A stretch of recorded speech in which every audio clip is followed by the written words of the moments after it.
Today, I'm going to show you what it's like to drive a 2016 BMW 750i xDrive. But before we drive it, how about we hop into the back seat, because really, that is where you'd want to be spending the majority of your time. So check out this key. This is a $250 option, and it can tell you the status of your vehicle, oil life, service history, when windows are down, whether the car is locked or not. So pretty cool.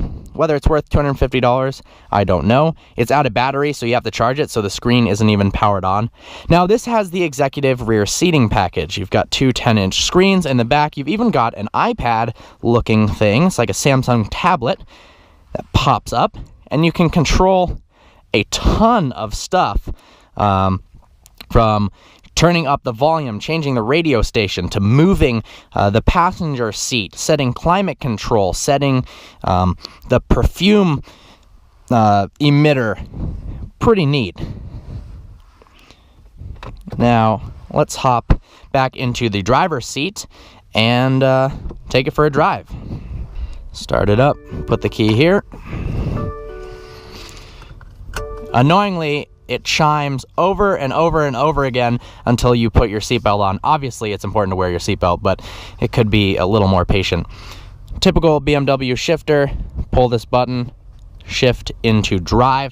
Now, this car has 4 different driving modes. Sport, when you put it in sport, the instrument cluster turns red. When you put it in comfort, it's kind of a black-gray. And when you put it in Eco Pro, it turns into this kind of futuristic BMW i8 type screen. Then it's also got adaptive mode. This is really neat. So adaptive mode works with a ton of different inputs to change the car's suspension and throttle input settings depending upon what's coming up in front of you. So it monitors your steering input, your throttle, your brake, but it also works with the navigation screen and monitors how sharp the radius of the curves, a couple curves ahead, are, so it can prepare the car to soak up bumps or to firm up the suspension to go around a sharp curve. So we're in drive. Could put it over into sport. Interestingly, it does not have paddles, unlike the Mercedes S-Class. I'm a little bit surprised, as BMW is normally more focused on the driver experience, but that's all right. It is a 7 Series, not a BMW M3, so we'll put it in sport mode. A little bit of engine specs for you. It's got a 4.4-liter twin turbocharged V8, 445 horsepower, and 480 pound-feet of torque. 0 to 60 in 4.3 seconds, and it's pretty quick. That is helped thanks to a ZF 8-speed automatic transmission. Otherwise, it wouldn't be able to do that. So 0, floor it. Not going to get to 60 because it's unsafe on this road, but it does pull pretty hard. Now, the 7 Series does not feel like a larger 3 Series or 5 Series in terms of its driving dynamics. Even in sport mode, the steering is a lot more loose, as is the suspension. Now, it shouldn't feel like those, but all BMWs tend to feel like they drive the same. 7 Series stepped up their game big time for 2016 to compete with the incredible S-Class, and in order to do that, they did need to focus more on luxury. And of course, it has insane technology features. So check out the climate control screen is touchscreen. You can do the heated and cooled seats from here. I've never seen a screen quite that complex for the climate control that is its own little unit here. Now, you can also turn up the climate by scrolling on this. It's a touchscreen as well. I think that's very trick. The graphics in the new infotainment system are far superior than before, and it's actually really intuitive, which is surprising. Who would have thought you could design a system that is intuitive? So you can scroll through with the typical BMW scroller. Let's check out some of the features in the infotainment screen. So of course you've got lighting options, interior lighting, there's ambient lighting, color options, just like the Mercedes S-Class. But unlike the S-Class, it actually has, for the upgraded Bowers & Wilkins speaker system, lighting inside the speaker itself. Check that out. It's like a hurricane tornado type light.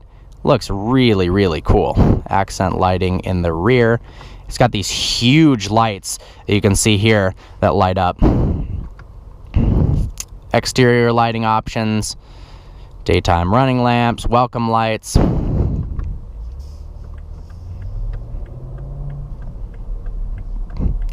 Lock automatically once you leave after starting to drive.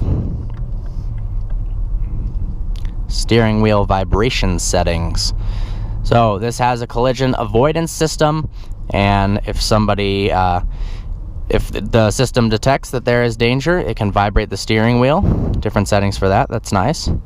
Interestingly, it doesn't seem any more sporty than the Mercedes S-Class. It rides and drives in a very similar manner. Let's take it out, put it into comfort.